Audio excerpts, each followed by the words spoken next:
up, y'all? It's your girl Kitty Cat. Welcome back to my channel. Today's video is all about Black girl magic. I have not done a story time since probably 2019, but this is a story that I feel like needs to be told. It's a small, quick tale about how my mom met Maya Angelou. I learned about Maya Angelou when I was in middle school. Her poems, like Phenomenal Woman, Still I Rise, really resonated with me and it inspired me to start writing poetry. Then in high school I read I Know Why the Caged Bird Sings. She was just somebody I always admired and respected. Thanksgiving 2017, my grandpa Pops, he came to Thanksgiving and somehow it got brought up that my mom met Maya Angelou. And I was like, wait, what? I was just shocked that one, I had never heard this story before and that I was just hearing it at the Thanksgiving table. At that point, I was 23 when I heard this story. So I was like, how come nobody ever told me this? I felt like it was the coolest story in the world. I saw my mom in a new light and I really wanted her to come on my channel and tell this story. And I've tried for years and years, but my mom's just not a social media babe. She's not interested in coming on my channel and telling this story. I do have her blessing, I do have her permission, her approval to share this story about how she met Maya Angelou. So, story time starts in 5, 4, 3, 2, 1. Let's go. Just a little context, okay? My mom was the first Black and first female student body president at her university. She went to a PWI, so the fact that she the first female Black president of the student body was a pretty big deal. As the student body president, she definitely had some say in who they wanted to have come speak at college graduation. So my grandpa, aka Pops, he asked my mom, who do you want to speak at commencement? And my mom was like, I don't know. Pops was like, well, you're the student body president. Like, I feel like you would probably have some say in who gets to come. So you should think about that. And my mom was like, okay. So my mom met with the university president once a month. And it came up that, you know, graduation's coming up soon and who do they want to come speak at commencement? And Maya Angelou is my mother's idol, and she brought that up. She said, what about Maya Angelou? What if we got Maya Angelou to come to college graduation and, you know, do a speech? And the university president, they said, we don't know if it's in the budget, but we'll definitely give it a try. So, you know, this was back in the 80s, the late 80s. So my mom said that she called around to get Maya Angelou's information and ended up writing her a letter because she said that people weren't really using email yet much back then. It's the late 80s, so she wrote Maya Angelou a letter. And in the letter, of course, my mom slipped in that she was the first Black female president at her university. My mom shared, you know, how much she admired Maya and how she would use Maya's work in her classes, her papers, her presentations, things like that. So like basically being like, look, you are my girl. I would love you to come speak at the graduation. I'm basically putting it in my own words. So my mom sent the letter and she said about 2 months later, she got a response and Maya said yes. So she agreed to come to the graduation and of course everybody was excited. At that time, she was a living legend. So, and I feel like that would have been just such a cool thing to have her come, you know, speak at college graduation. Like, you know what I'm saying? Like, I would lose my mind. I would lose it because I also love Maya so much. I would lose it. Graduation rolls around and my mom got to meet Maya solo, one-on-one the morning of. So that was cool that my mom like got to meet her one-on-one and like have a prep conversation.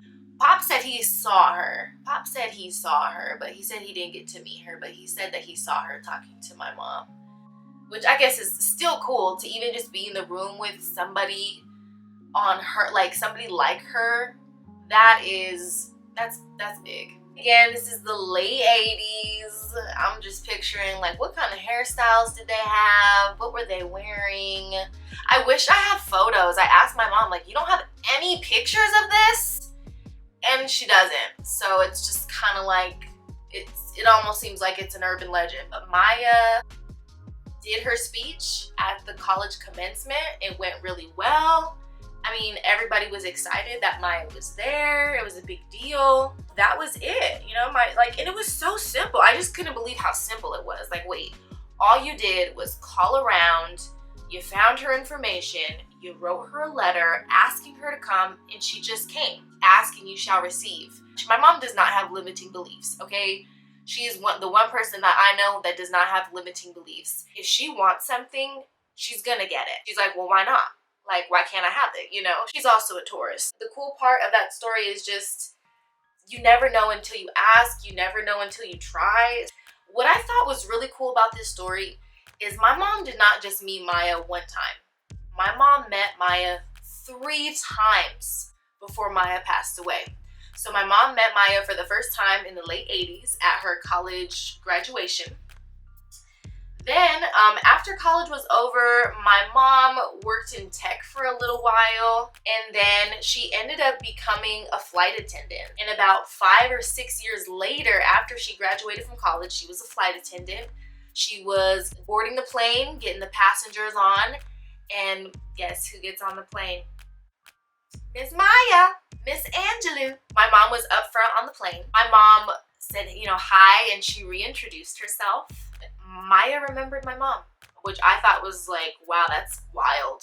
Maya, I'm sure, probably travels the world. She probably speaks at tons of events. She's a busy lady. She's writing poems. She's writing books. She's doing all kinds of things. She remembered my mom, right?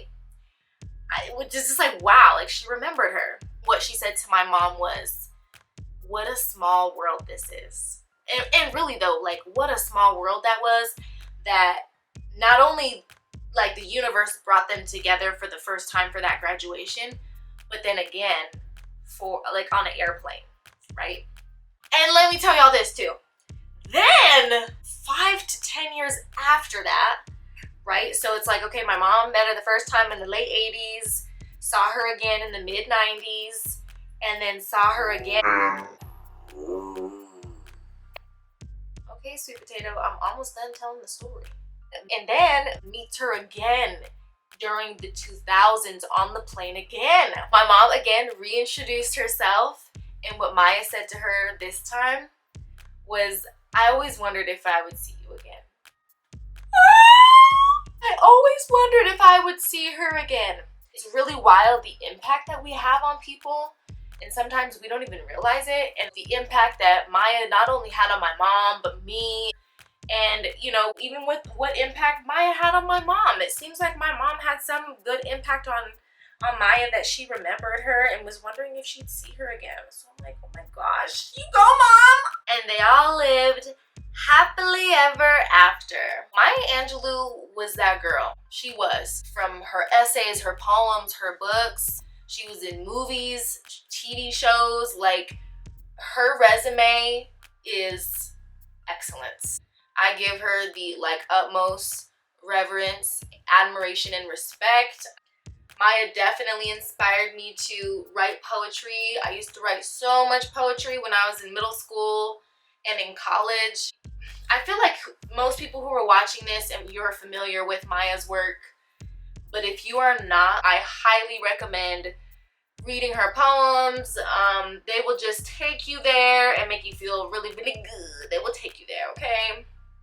That is the story of how my mom met Maya Angelou and brought her to her college graduation. Life is too short to be anything but fabulous. Y'all already know that. Life is too short to wait. Life is too short to wait for opportunities. If you want something, go for it.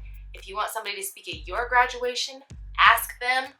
The worst that can ever happen is somebody can say no, right? You can get rejected or denied. And that's okay. You can keep it pushing till you get a yes. It sounds corny, but it's like, if you believe it, you can achieve it. My mom believed that Maya was going to come to her school, and Maya came to her school. I hope y'all enjoyed this video. I hope y'all have a great Black History Month. I hope y'all have a great Women's History Month. That's coming up soon too. We have got some amazing Black women doing phenomenal and extraordinary things. Whatever you're doing, whatever your thing is, don't stop. Keep going.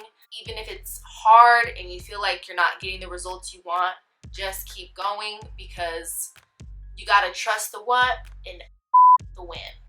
Okay? Remember, life is too short to be anything but fabulous, and I'll see y'all in the next one. Bye!